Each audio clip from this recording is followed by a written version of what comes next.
Maintenant, passons à notre dernière chronique où il sera question de santé mentale chez les aînés avec M. Papa Ladjike Diouf. Bonjour, M. Diouf. Vous êtes là? Bonjour. Bienvenue à l'émission. Est-ce que vous m'entendez? Oui, je vous entends très bien. Bonjour, Oh, je Monsieur ne vous Pelletier, et entends puis pas, bonjour à Monsieur tous vos Diouf. Attendez une auditeurs, seconde. vos auditrices. On m'avise qu'on va travailler sur le problème de son. Désolé à... Ah, Est-ce OK, que vous je vous écoute. m'entendez? Oui, je vous entends. Excusez-moi pour ça. Alors, donc, bonjour, et puis bonjour à tous les auditeurs, auditrices de cette émission. Bien, merci d'être là.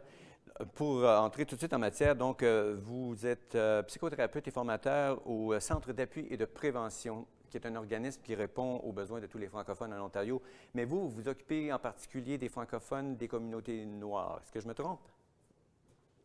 En fait, c'est une partie de, disons, des casquettes que j'ai, mais je suis directeur de services cliniques en dépendance troubles concomitants, mais également comme formateur, tu sais, superviseur clinique pour l'Université Saint-Paul. Mais au centre Le Cap, nous avons des services, disons, comme pour toutes les âges, et nous avons un mandat provincial pour les francophones. Donc, OK, moi, je suis dans la direction des dépendances et troubles concomitants. excellent. Et puis, est-ce que vous diriez que ce genre de problème-là est plus grave ou plus fréquent chez les communautés ethnoculturelles, en fait, je devrais dire les, les immigrants?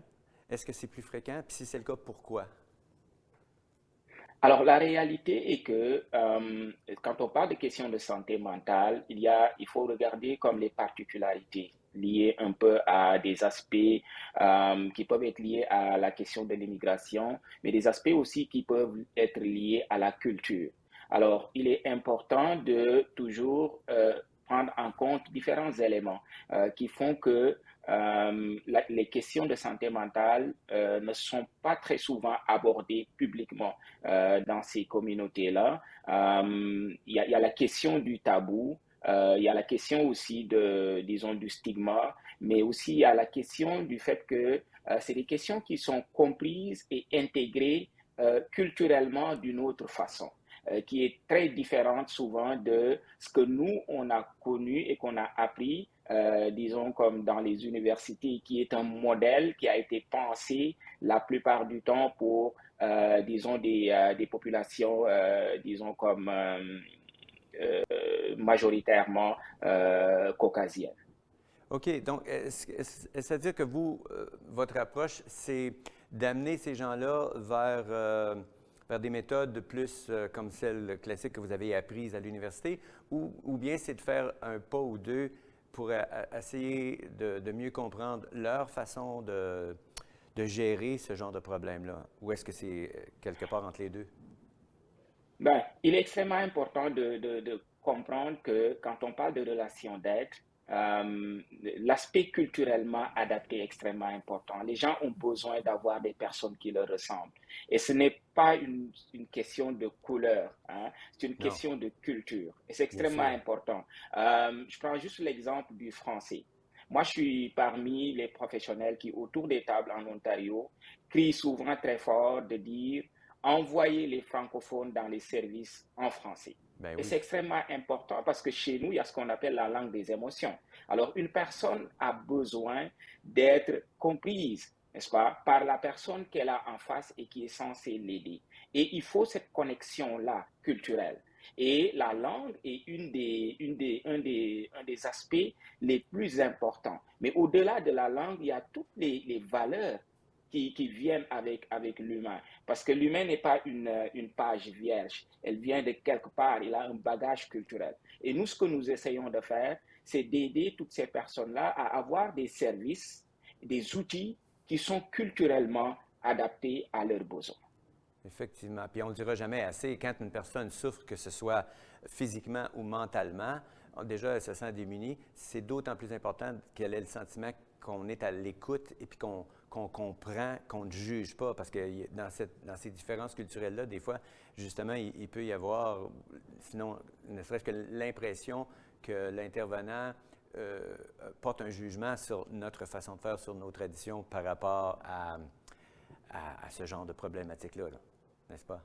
Exactement. Puis la réalité aussi d'intégrer certaines alternatives dans l'accompagnement de la personne. Parce que, écoutez, une personne qui vient avec des croyances, que ce soit des croyances religieuses ou des croyances comme culturelles, et que la personne qui est censée l'aider n'a aucune connaissance de ce background-là, qui est important pour la personne qui est en souffrance, il est difficile de pouvoir aider cette personne-là parce que, comme dans notre pratique, il y a toute la réalité du transfert et du contre-transfert qui est extrêmement important dans la relation qu'on a avec notre patient ou notre client. Donc, à partir de ce moment-là, ce qu'on essaie, nous, de faire, c'est d'intégrer la personne dans sa globalité et de ne pas juste l'observer avec les lunettes que nous avons, mais c'est de pouvoir lui permettre d'intégrer tout cet ensemble-là culturel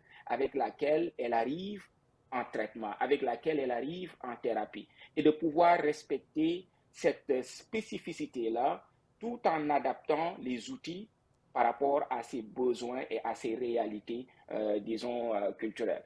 Quand je prends l'exemple de la maladie, de certaines détresses, de certaines dépressions, alors, souvent, la personne arrive avec, disons, un background qui est un background culturel, avec des croyances qui sont des croyances culturelles.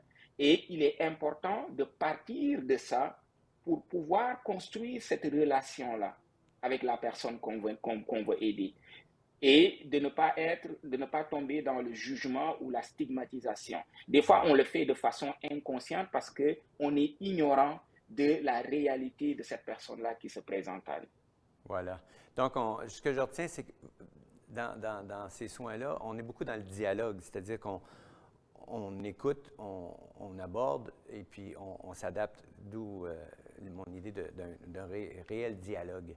Puis je pense que c'est un exemple qui pourrait comment dire, s'appliquer à la société dans son ensemble, surtout par les temps qui courent, c'est d'essayer d'entretenir un dialogue puis de s'entendre mutuellement puis essayer de trouver des points communs sur lesquels travailler pour se rapprocher puis s'entraider. Donc, bravo à vous. Ça ne doit pas être évident non plus de comprendre la variété de la clientèle parce que, bon, il y a plusieurs cultures.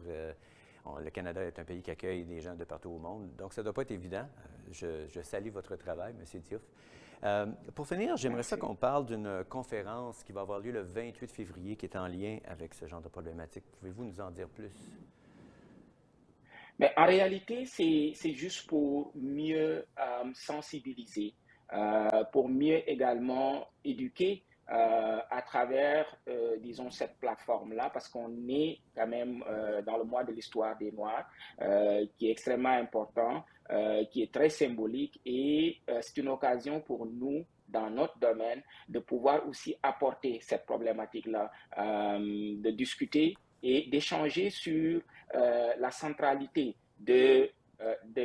disons, de pouvoir offrir plus de services, plus de programmes adaptés, culturellement adaptés, mais de pouvoir aussi, disons, adapter certains outils. Donc, aider les professionnels en général à pouvoir mieux aider disons, ces communautés-là. Et à aider également à aller vers des approches beaucoup plus inclusives. Parce qu'il ne faut pas oublier que dans les communautés, la plupart du temps, les gens ont disons, des alternatives qui sont, je prends l'exemple disons, des communautés culturelles, je prends l'exemple des églises, je prends l'exemple des mosquées, etc., etc. Donc, comment aider aussi ces leaders dans ces communautés-là à pouvoir porter la question de la santé mentale? La question de la santé mentale ne doit plus juste rester entre les mains des professionnels que nous sommes. Oui. Ça doit être porté par des personnes lambda de la communauté, mais des personnes aussi qui ont un rôle de leadership dans la communauté doivent être sensibilisées parce que la plupart du temps, ce sont les premiers accueillants.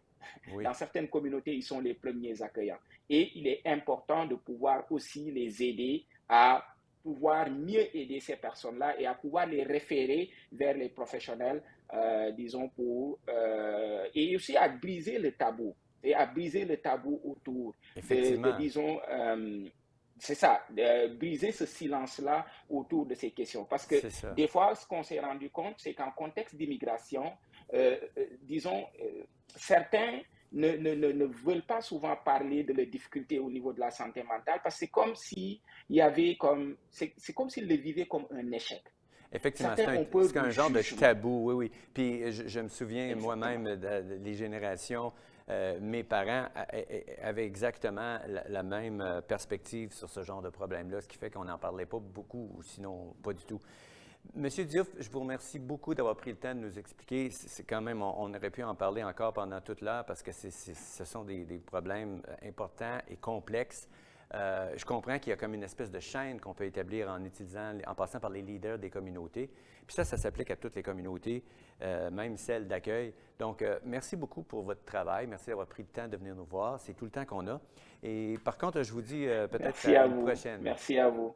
Je vous en prie. Et je pourrais peut-être donner une petite ressource de dire, Oui, il y a comme le programme de Counseling Connect, qui est un programme en ligne où le CAP, le Centre, le CAP et Ottawa Black Mental Health Coalition ont mis en place pour aider les gens. Donc, ils peuvent s'inscrire et c'est gratuit. Ils ont des thérapeutes en français aussi.